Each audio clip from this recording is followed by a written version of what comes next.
Hola, buenas tardes para todos. Mi nombre es Alicia Alemán. Vamos a seguir con este concepto de en qué medida aportan los estudios clínicos aleatorizados a la evaluación de tecnología. Con Magdalena y Bizarri, ustedes vieron que, bueno, cuando uno encuentra una investigación clínica que va a utilizar por alguna razón en una toma de decisión o en evacuar una duda, siempre debe evaluar la calidad de esa investigación clínica aleatorizada.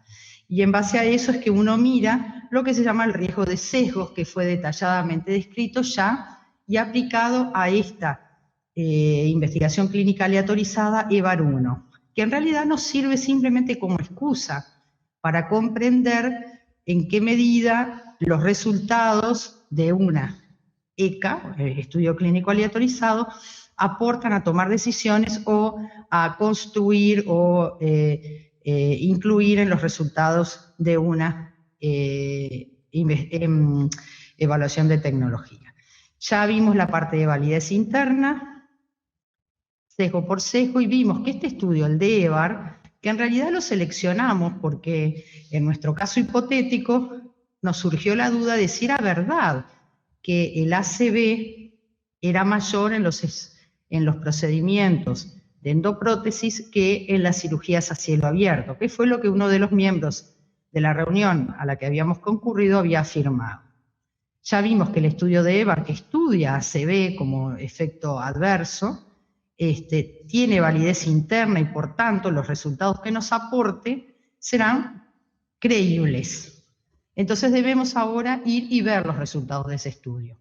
Entonces lo que vamos a hacer en esta sección de la conferencia es ver cómo se interpretan los resultados de un estudio clínico aleatorizado y sobre la aplicabilidad de estos resultados en nuestra pregunta en una evaluación de tecnología.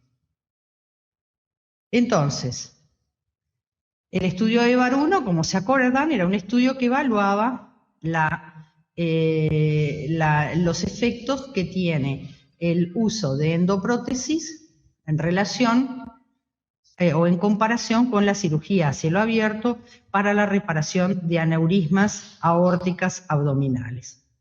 Vimos que este estudio era de una calidad aceptable y veamos ahora los resultados. Entonces, el estudio aporta estos resultados como tabla madre de resultados. Evaluó los siguientes resultados, que fueron mortalidad a los 30 días, mortalidad entre 30 días y 4 años y luego de los 4 años. Y también evaluó lo que podían ser efectos adversos, como es la reintervención en los siguientes 4 años de vida, la presencia de accidente cerebrovascular fatal, que era nuestro resultado de interés, y otras complicaciones, como complicaciones renales o tiempo de estadía en el hospital. Entonces, básicamente, los estudios de una investigación clínica aleatorizada siempre hay que verlos en términos de dos conceptos, el de efecto y el de impacto. Yo con el efecto lo que quiero determinar es si la intervención que se está estudiando en el estudio, en el ensayo, es positiva o negativa, si tiene un efecto beneficioso o deleterio o no tiene efecto. Eso nosotros lo vamos a evaluar en términos de riesgo relativo y lo vamos a ver en detalle ahora. Pero por otro lado, una intervención beneficiosa puede no tener un gran impacto. O sea que el otro punto que queremos evaluar es, sí, es buena la intervención, pero ¿debería yo usarla? Es decir, lo que nosotros queremos ver es en términos de cuántas muertes se evita, cuántas enfermedades, cuántas horas, cuánto tiempo de internación. Es decir, lo vamos a ver en términos de diferencia de riesgo y número necesario a tratar, que lo definiremos enseguida. En realidad estos conceptos ustedes ya se los presentaron, en realidad se los presentamos en la unidad 2 y fue cuando Javier Pintos habló de lo que son los ratios o sea, que miden la magnitud o fuerza de asociación entre una exposición y una enfermedad o una intervención y una enfermedad, y vimos que la interpretación de los ratios, que el clásico es el riesgo relativo, se considera que un riesgo relativo igual a 1 muestra que no hay efecto, o sea que la intervención no tiene efecto sobre el resultado que estoy analizando.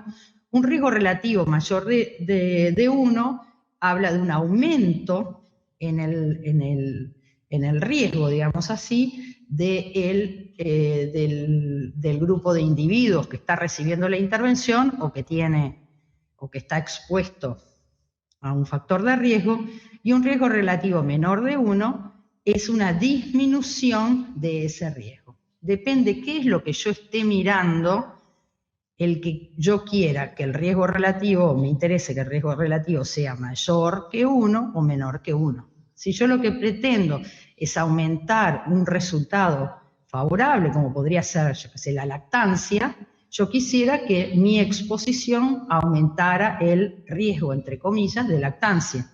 Eso significaría un riesgo relativo mayor que 1 y estaría contenta con ese resultado. Si me diera menor que 1, estaría pensando que el riesgo relativo, que la lactancia está siendo disminuida en relación a mi intervención. Pero sigamos adelante.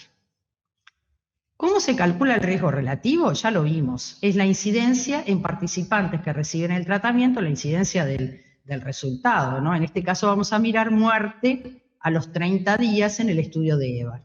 Entonces el riesgo relativo es incidencia de muerte a los 30 días en participantes que reciben el tratamiento, incidencia en participantes que no reciben el tratamiento. En nuestro caso vemos que la incidencia de muerte a los 30 días en individuos que reciben endoprótesis es 0.023, lo que en términos porcentuales diría que, bueno, se produce un 2.3% de muertes en el grupo endoprótesis. Si yo miro las de cielo abierto, veo que el resultado es 0.059. En términos porcentuales, 5.9% de muertes. 5.9 muertes cada 100 individuos con un aneurisma que son tratados con cirugía a cielo abierto. El riesgo relativo, como lo dijimos, es la relación entre riesgos, es decir, es el ratio, y en este caso sería 0.023 dividido 0.059, que nos da 0.38. ¿Y qué significa este 0.38? Bueno, podemos deducir de lo que vimos en la diapositiva anterior que lo que yo estoy analizando es muerte, y por tanto, si me da un valor menor que 1, estoy viendo que hay menor riesgo de muerte en el grupo al que le estoy haciendo la intervención de interés, aplicación de una endoprótesis, que en el otro. Y por tanto, eso sería positivo. Pero veamos más en detalle. El riesgo, como dijimos, es menor que 1. Y si uno lo pone en palabras, esto implicaría que el uso de endoprótesis reduce el riesgo de muerte en el primer mes, comparado con la cirugía a cielo abierto. Es decir, que tiene un efecto beneficioso, como lo acabo de decir. ¿Cuán beneficioso? ¿En cuánto reduce el riesgo de muerte? Bueno, la reducción del riesgo de muerte es del 62%. Esto es lo que se denomina como reducción del riesgo relativo. Y se calcula como 1, que sería el no efecto, menos el riesgo relativo por 100. En nuestro caso es 1 menos 0.38 por 100 y nos da 68%. En realidad es 62%, perdón. O sea que en definitiva esto lo que muestra esta es la cuenta que uno hace en su cabeza cada vez que ve este tipo de riesgo relativo. Uno piensa, bueno, el riesgo relativo de muerte es menor. ¿Por qué? Porque es menor que 1, pero ¿cuánto menor que haciendo cirugía a cielo abierto? Bueno, 1 menos el riesgo relativo. En forma porcentual nos da que es un 62% menor. Es decir, que baja mucho el riesgo relativo. Esta reducción del 62% ahí hay un error, tiene que decir 62% en el riesgo de muerte en los primeros 30 días, puedo afirmar que es para todas las personas que reciben un tratamiento de endoprótesis o solo para las de este estudio. ¿Qué podría yo afirmar? Bueno, en realidad no puedo afirmar que es para todas. Sé que las personas que participaron en este estudio obtuvieron una reducción del riesgo de muerte, pero podría medir en alguna forma la incertidumbre que hay sobre este valor en relación al que se daría en la población total. Es decir, yo no puedo hacer este estudio en todos los individuos que tienen endoprótesis, que tienen aneurisma de aorta. Si lo pudiera hacer, no tendría ninguna duda, sabría exactamente cuál es el valor de reducción del riesgo. La forma en que esta incertidumbre se puede medir es a través de lo que se llama intervalo de confianza, que es un valor teórico que se calcula y que en realidad indica, si yo repitiera 95 veces este experimento, yo sé que el riesgo relativo se encontraría entre los límites del intervalo de confianza. Y eso me dice dónde estaría el verdadero riesgo relativo, por lo menos sabría entre qué límites. El valor de P también mide la probabilidad de que los resultados observados entre los grupos puedan ser debidos al azar o no en relación a la intervención. Y para eso se considera también un valor de P menor a 0.05, que estaría indicando la probabilidad de que el azar explique el efecto es menor al 5%.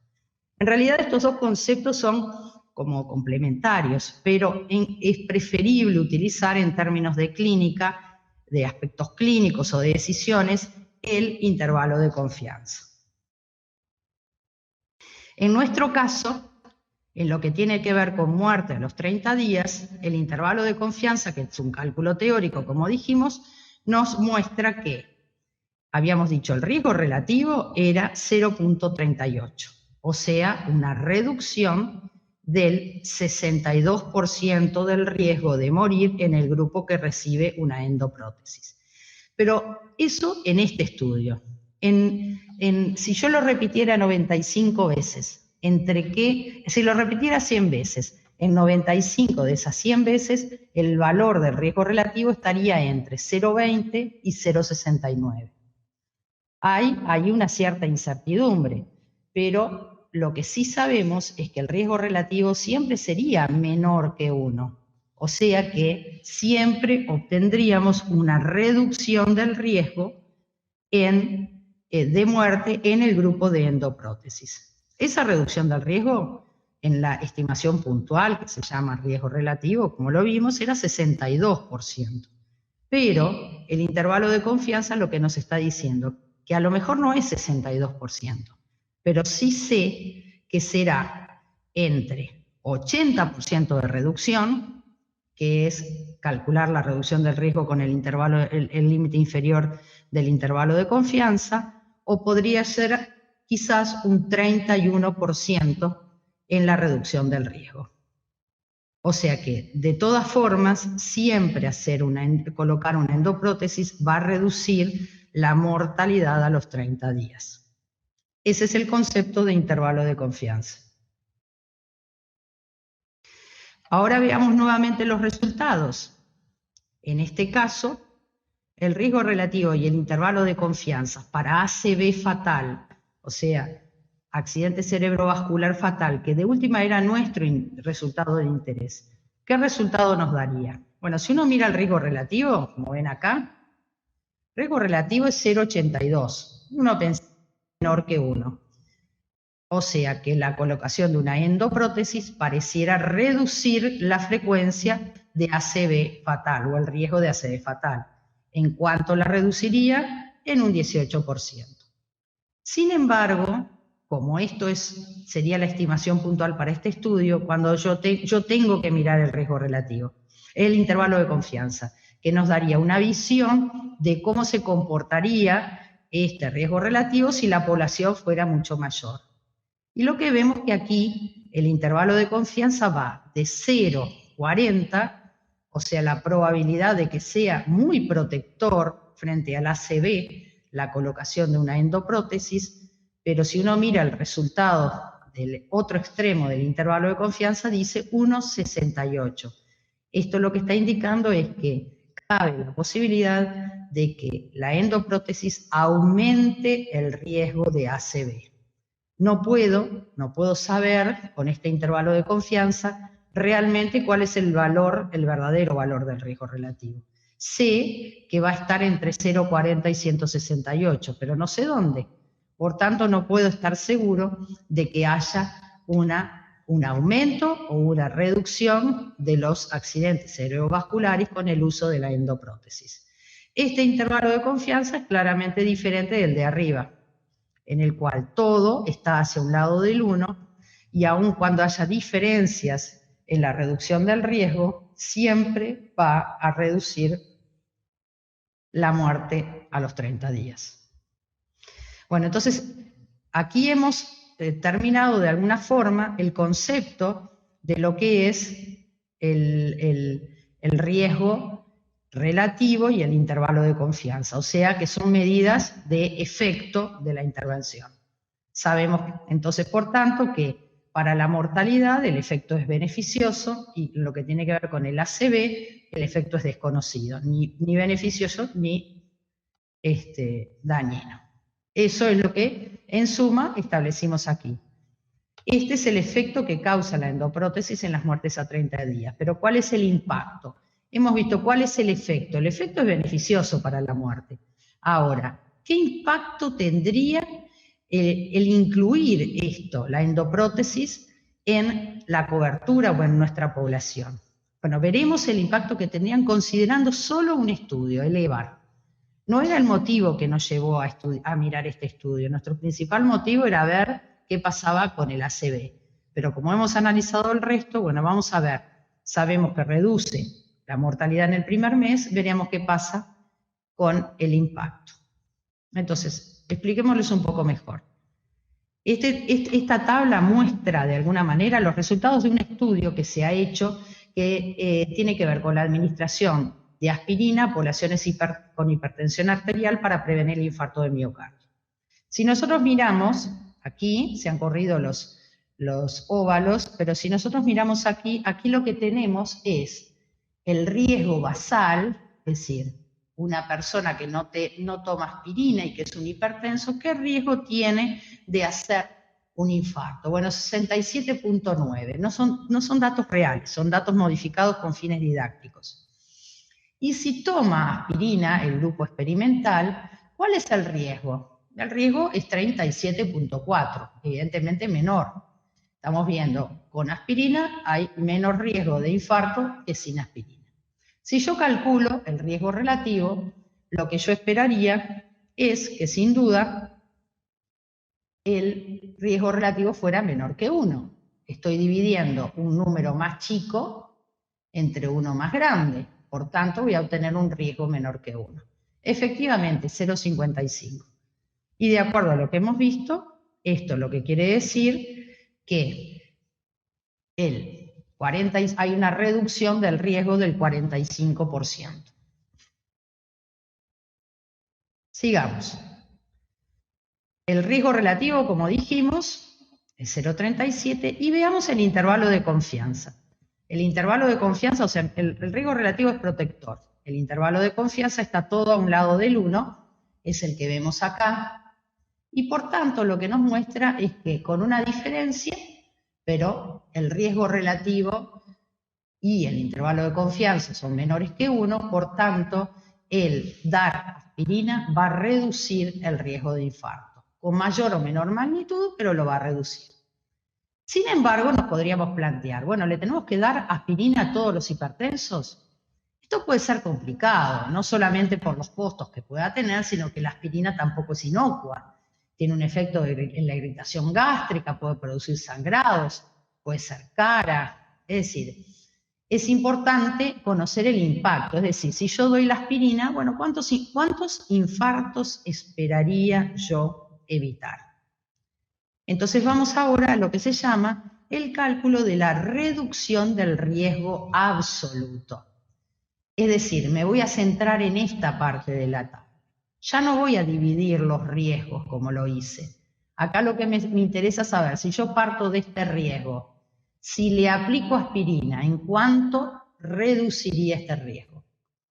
Eso se calcula riesgo absoluto del grupo control menos riesgo absoluto del grupo tratamiento. Y en este caso, ¿cómo sería? Bueno, haciendo la resta de esos riesgos relativos, de esos riesgos absolutos. 0,68 es en el grupo que no recibe aspirina, 0,37 en el grupo que sí recibe aspirina, por tanto, 0,31 es la reducción del riesgo. Es decir, que yo, si a estos les doy aspirina, puedo reducir esta cantidad de individuos sin infarto del miocardio. El intervalo de confianza, otra vez, menor que 1, lo que nos habla de que es significativa esta resta, no es debida al azar. Entonces lo que vemos es una reducción del 31% en el riesgo absoluto de infarto agudo de miocardio en los individuos que no reciben aspirina. Si yo les doy aspirina, reduzco en un 31%. En el mejor de los casos, reduzco un 35%, en el peor un 27%. Por esto lo podemos llevar a términos porcentuales, es decir, cada 100 personas hipertensas que trato con aspirina, evitaría 31 infartos. Si lo comparo con una población no tratada de similares características. Y esto uno lo mira y dice, vaya, parece que salta esa reducción. Si les doy aspirina y con esto logro reducir el 31 infartos cada 100 personas, bueno, es un muy interesante impacto. O sea que yo diría, bueno, la aspirina es algo barato, podría yo considerar utilizarla. Esta medida de impacto, que es la reducción del riesgo absoluto, también se podría expresar de otra forma, con lo que se denomina número necesario a tratar, o NNT, que es la inversa de la reducción del riesgo absoluto. Es decir, el NNT se calcula como 1 dividido reducción del riesgo absoluto, que en este caso sería 1 dividido 0,31 y nos da 3. Y esto en palabras, ¿qué quiere decir? Es necesario tratar 3 personas para evitar un infarto. Es lo mismo de decir que cada 100 personas que trato, necesito tratar 100 para evitar 31. Esta terapéutica, si estos datos fueran reales, pueden considerarse de alto impacto. Pero veamos la nuestra. Veamos qué pasa con la endoprótesis. Si yo miro la muerte a los 30 días de endoprótesis, voy a mirar lo que sería el riesgo absoluto de muerte a los 30 días, veo que el riesgo absoluto en el grupo tratado con endoprótesis es 2,3%. Es decir, es bastante bajo, es bastante poco probable que un individuo muera en los 30 días. Y si lo miro con la cirugía cielo abierto, es un poco mayor, pero tampoco es 30%, es 5,9%. En este caso, si bien yo reduzco el riesgo absoluto, cuando voy a las cuentas voy a ver, la reducción del riesgo absoluto sería 0,059 menos 0,023, que nos da 0,036. Esto, puesto en palabras, sería que cada 100 individuos que se les coloca una endoprótesis se evitan 3 a 4 muertes. No es lo mismo que decir, como en el caso de la aspirina, que cada 100 que trato evito 30 infartos. Aquí cada 100 endoprótesis que coloco evito 2 a 3 muertes. Si lo calculo en términos de número necesario a tratar, tengo que tratar 28 para evitar una muerte. Entonces, el riesgo basal de muerte a 30 días es a priori muy bajo. Por lo que, aunque el efecto es bastante alto, como vimos, porque el riesgo relativo era bastante interesante en cuanto a su magnitud, la reducción del riesgo de muerte en 62%, el impacto es bajo. en vez de 6 muertes que ocurrirían en el caso de tratar con cielo abierto, habrá 2 o 3 muertes. Necesitarán colocarse 28 endoprótesis para evitar una muerte. Entonces, esto es un concepto importante. ¿Cuántas endoprótesis tengo que colocar para evitar una muerte? Estoy considerando un punto final duro. La muerte es muy importante, evitar una muerte, porque la muerte es el punto final más significativo.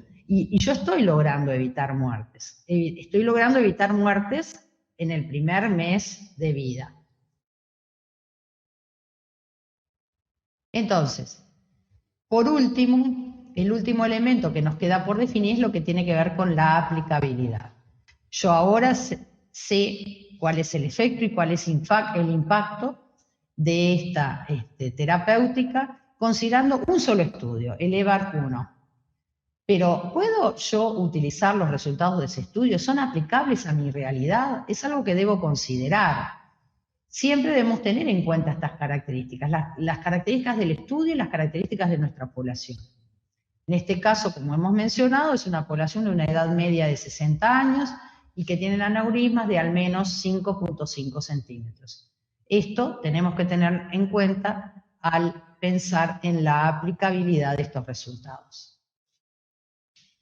Para terminar, podríamos contestarle a nuestro colega, el que dijo que en realidad las endoprótesis aumentaban el riesgo de accidente cerebrovascular, que esto en realidad no está demostrado de acuerdo al estudio EVAR-1, que miró los accidentes cerebrovasculares en el grupo de endoprótesis y de cirugías a cielo abierto, y por tanto no podemos decir que la endoprótesis ni aumenta ni disminuye el riesgo de accidente cerebrovascular fatal.